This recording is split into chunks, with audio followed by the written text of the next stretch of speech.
আজকে যারা বলে ইয়াজিদ সঠিক পথে ছিল, বলছিল না, তাদেরকে জানিয়ে দিতে চাই আমরা আহলে সুন্নাত ওয়াল জামাত ইয়াজিদকে ভুল বলি, হুসাইনকে সঠিক বলি।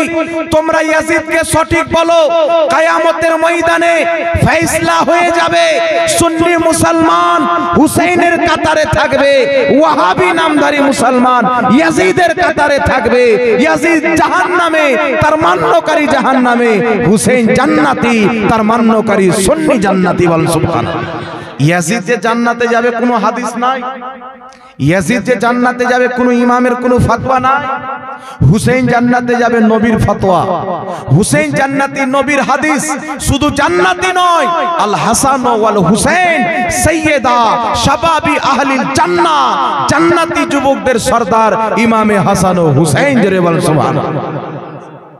তাই বিরাদর ইসলাম, ওয়াহাবি নামধারী লোক, দেওবন্দি নামধারী লোক কেন জলসা করে না মুহররমুল হারামে? ইয়ারা ইয়াজিদকে সঠিক বলে। আচ্ছা বলেন তো, আপনারা যদি কারবালার ময়দানে থাকতেন, ইমামে হুসেনের পক্ষে হতেন না ইয়াজিদের পক্ষে? জোরে বলতে হবে।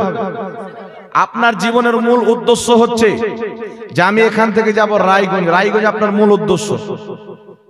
একজন ব্যক্তির গ্যারান্টি আছে যে এই লোকটা রায়গঞ্জ যাবে, গ্যারান্টি। আর একজন লোকের এইটা গ্যারান্টি আছে যে রায়গঞ্জ কোনদিন যাবে না।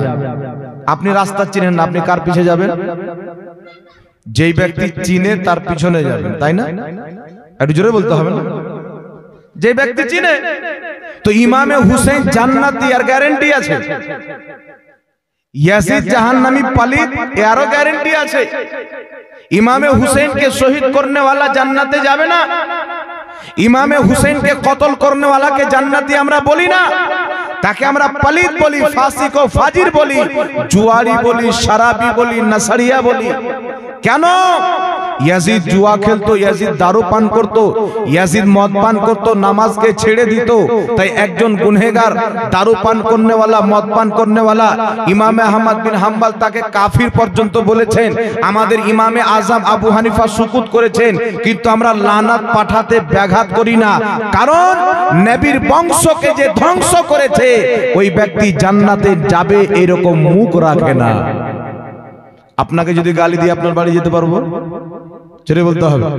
আপনার বাপকে কতল করলাম, আপনার বাড়ি যাব? জি, জোরে বলতে হবে। তো জান্নাত তো হচ্ছে নবীর খানদানের বাড়ি।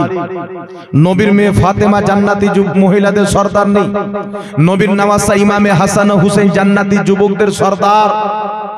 তাহলে যেই জান্নাতের সর্দার সর্দারনি ইমামে হাসান ও হুসেন এবং তিনার মা, তাহলে ওই জান্নাতে ইমামে হুসেনকে শহীদ করে ইয়াজিদি কি করে যাবে? এর জোরে বলতে হবে।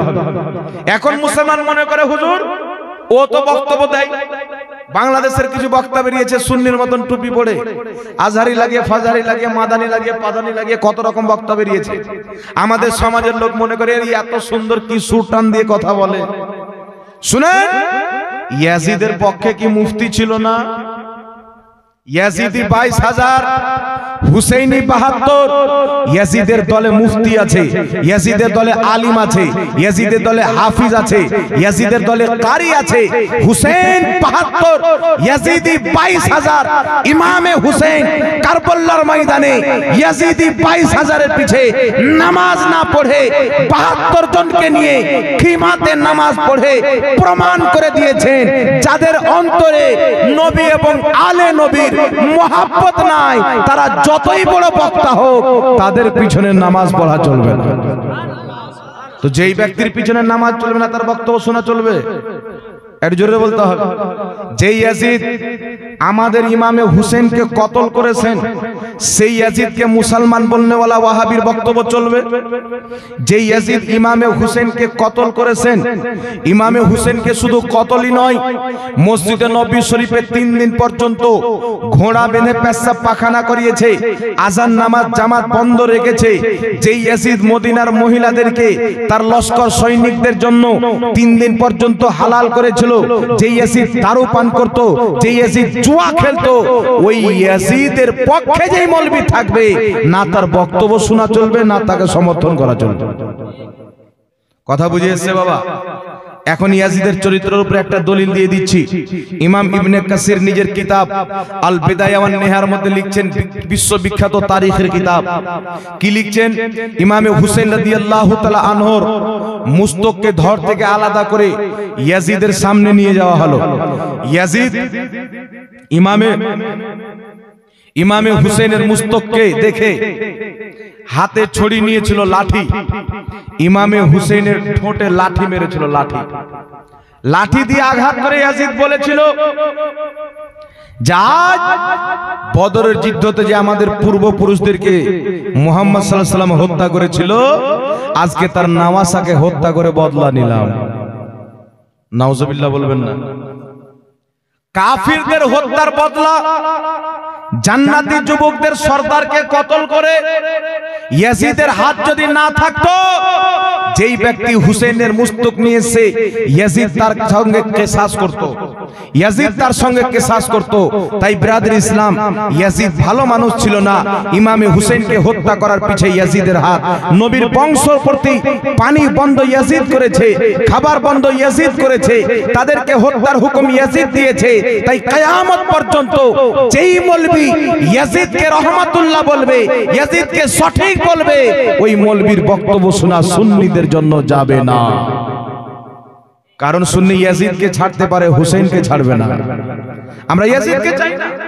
এখন আপনাকে বলবে আমরা তো ইয়াজিদকে হুসেনকেও মানি, ইয়াজিদকেও মানি, হুসেনকেও মানি। এটা ডাহা মুনাফিকানা কথা।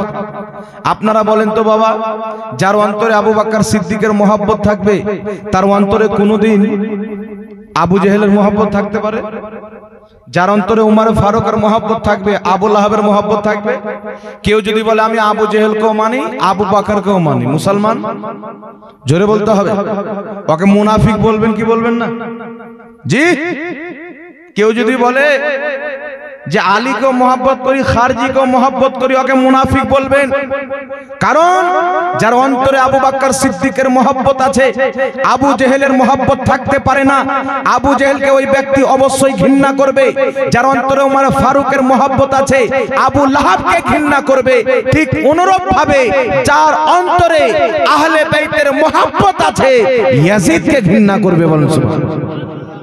আর যদি ইয়াজিদকে ভালোবাসে, হুসেনের মহব্বত নাই, আহলে বাইতের মহব্বত নাই, আহলে বাইতের মহব্বত যদি না থাকে, হাদিস শরীফের মধ্যে এসেছে, যদি কোনো ব্যক্তি ইহরামের অবস্থায় মাকামে ইব্রাহিম এবং কাবা ঘরের মাঝামাঝিতে সাজদারত অবস্থায় মারা যায়, তার অন্তরে যদি নবীর খানদানের, নবীর আলের বুগজ থাকে, দুশমনি থাকে, ওই ব্যক্তি কাফির হয়ে মরবে, মুমিন হয়ে মরবে না।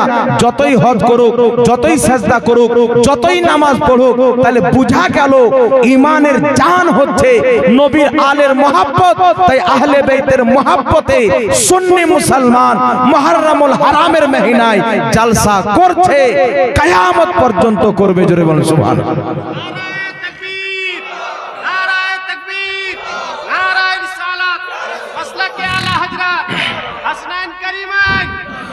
ইমামে হুসেনের জালসার বিরোধিতা কোন ইমানদার কোনদিন করতে পারে না। যাকে ইয়াজিদি বাতাস লেগেছে ওই ব্যক্তি করবে, যাকে ইয়াজিদি হাওয়া লেগেছে। তাই নিজের অন্তরকে পরিষ্কার করো, ইয়াজিদকে মহব্বত করো, কোন হাদিসের কিতাবে না। ইয়াজিদকে মহব্বত করো, কোন উলামা বলেননি। হুসাইনকে মহব্বত করো, আল্লাহর কোরআন বলেছে। হুসাইনকে মহব্বত করো, নবীর হাদিস বলেছেন। নবী বলছেন মহব্বতের তরিকা হলো সর্বপ্রথম আল্লাহকে মহব্বত করো, তারপরে আমি রাসূলকে মহব্বত করো, তারপরে আমার আহলে বাইতকে মহব্বত করো। কারণ একজন ঈমানদারের জন্য আল্লাহর মহব্বতও জরুরি, নবীর মহব্বতও জরুরি, আহলে বাইতের মহব্বতও জরুরি। তাই আমরা আহলে সুন্নাত ওয়াল জামাত আল্লাহকেও ভালোবাসি, নবীকেও ভালোবাসি, সাহাবাকেও ভালোবাসি, আহলে বাইতে মুস্তাফাকেও ভালোবাসি। জোরে বলুন সুবহানাল্লাহ। তাই ব্রাদার ইসলাম, নবী পাক বলছেন হুসাইন ও মিন্নি ওয়া আনা মিনাল হুসাইন, হুসাইন আমার থেকে, আমি হুসাইনের থেকে। কত বড় ইমামে হুসাইনের শান। তাই কোনো ব্যক্তি যদি ইয়াজিদের গুণগান করে একটা কথাতে উত্তর দিবেন যে যাকে মহব্বত করে কিয়ামত তার সঙ্গে হবে, জান্নাতে তার সাথে থাকবে। আমরা হুসাইনকে মহব্বত করি, কিয়ামতের ময়দানে হুসাইনের সাথে থাকবো। তোমরা ইয়াজিদকে মহব্বত করো, কিয়ামতের ময়দানে ইয়াজিদের সাথে থাকবে। যারা হুসাইনের সাথে থাকবে তাদের বেড়া আল্লাহ পার করিয়ে দিবে। জোরে বলেন সুবহানাল্লাহ। তাহলে বলেন তো বাবা, এই যে মুহররমুল হারামের জালসা, এটা ঠিক করেছে না ভুল করেছে? একটু জোরে বলতে হবে। কিয়ামতের ময়দানে ইমামে হুসেন খুশি, আমার মোহাব্বতে তোমরা জালসা করেছো। ইমামে হুসেন খুশি তো মুস্তাফাও খুশি, মুস্তাফা খুশি তো আল্লাহও খুশি। কারণ খোদা কি রাজা চাহতে हैं दो आलम, খোদা চাহতা है রাজায়ে মোহাম্মদ। জোরে বলতে হবে সুবহানাল্লাহ। তাই ব্রাদার ইসলাম ইউটিউবে বক্তব্য দেখবেন ইয়াজিদি আছে না হুসাইনি আছে, এদের মুখ দিয়ে কোনোদিন হুসাইনের প্রশংসা শুনতে পাবেন না। আমি কোরআন থেকে দুটি আয়াত আপনাদেরকে শুনিয়েছি, এই দুটি আয়াত আজ পর্যন্ত কোনো ওয়াহাবি পড়েনি বাংলার। যেইগুলো হাদিস বললাম এরা কোনোদিন আপনাকে শোনাবে না, কারণ এরা হচ্ছে ইয়াজিদি। এরা জানে হুসাইনের যত মহব্বত মুমিনের অন্তরে বসবে তত বেশি ইয়াজিদকে ঘৃণা করবে। আর ইয়াজিদ হলো এদের রুহানি বাপ। বেটা কোনদিন চাই না যে বাপকে ঘৃণা করুক, না কি বলেন? তাই বেটা লেগে আছে, ইয়াজিদের হাত ছিল না, ইয়াজিদের রূহ ছিল না। বেটা তুই ইয়াজিদের সাথে জাহান্নামে যাবি, আমরা হুসাইনের সাথে জান্নাতে যাব। জোরে বলেন সুবহানাল্লাহ ইনশাআল্লাহ। এইবার চলে আসেন ব্রাদার ইসলাম, এটা তো মুহররমুল হারামের ব্যাপারে, আহলে বাইতের ফজিলতের ব্যাপারে কিছু আলোচনা ছিল, যেটা আমি আপনাদেরকে বুঝিয়ে দিলাম। আর একটি কথা মনে রাখবেন, ইমামে হুসাইনের নানার মতন কাউরির নানা নাই, ইমামে হুসেনের মায়ের মতো কাউরির মা নাই, ইমামে হুসেনের বাবার মতো কাউরির বাবা নাই। আমার আপনার নবী সাল্লাল্লাহু আলাইহি সাল্লাম মাল বন্টন করছেন, ইমামে হুসেন হাসানকে 2 হিস্সা দিচ্ছেন, অন্য সাহাবীকে তিনাদের সন্তানকে 1 হিস্সা দিচ্ছেন। একজন সাহাবী বলছেন, হুজুর আমরা তো এটা বলতে পারবো না যে আপনি ইমামে হুসেনের ভাগ কমিয়ে দেন, কিন্তু আপনি তো নিজের দয়াতে আমাদের ভাগ বাড়াতে পারেন, আপনি তো আমাদের ভাগ বাড়াতে পারেন। নবী পাক সাল্লাল্লাহু আলাইহি সাল্লাম বলেন, হুসেনের মতন নানা নিয়ে এসো, ইমামে হাসান ও হুসেনের মতন মা নিয়ে এসো, ইমামে হাসান ও হুসেনের মতন বাবা নিয়ে এসো। তোমাদের বাবা যখন হুসেনের বাবার মতন নয়, তোমাদের মা যখন হাসান ও হুসেনের মায়ের মতন নয়, তোমাদের নানা যখন হাসান ও হুসেনের নানার মতন নয়, তো ইমামে হাসান ও হুসেনের সমতুল্য ভাগও তোমাদের জন্য নয়। জোরে বলতে হবে সুবহানাল্লাহ। কি বুঝতে পারলেন ব্রাদার ইসলাম? মর্যাদা দেখে আল্লাহ দুনিয়াতে জান্নাতের টিকিট দিয়ে দিয়েছেন, শুধু টিকিট নয়, জান্নাতি যুবকদের সরদার বানিয়ে দিয়েছেন। আর এই হুসেনকে কতল করেছেন ইয়াজিদ জুয়ারি, ইয়াজিদ সারাবি। ইয়াজিদের গুণগান তো ওয়াহাবি করে, হুসেনের গুণগান করে না। এই আপনারা কোনদিন শুনেছেন যে ইমামে হুসেনের আহলে বাইতের ফজিলতের উপরে তারা 10 মিনিট বক্তব্য দিয়েছেন? কোনদিন শুনেছেন? কারণ তাদের অন্তরে আহলে বাইতের মহব্বত নাই, ইয়াজিদের মহব্বত আছে। আর যাদের অন্তরে আহলে বাইতের মহব্বত নাই, মাতা বুগজে আলে মুহাম্মাদিন মাতা কুফর। যেই ব্যক্তির অন্তরে হুসেনের আহলে বাইতের বুগজ আছে, ওই ব্যক্তি কাফির হয়ে মরবে, কোনদিন মুমিন হয়ে মরবে না।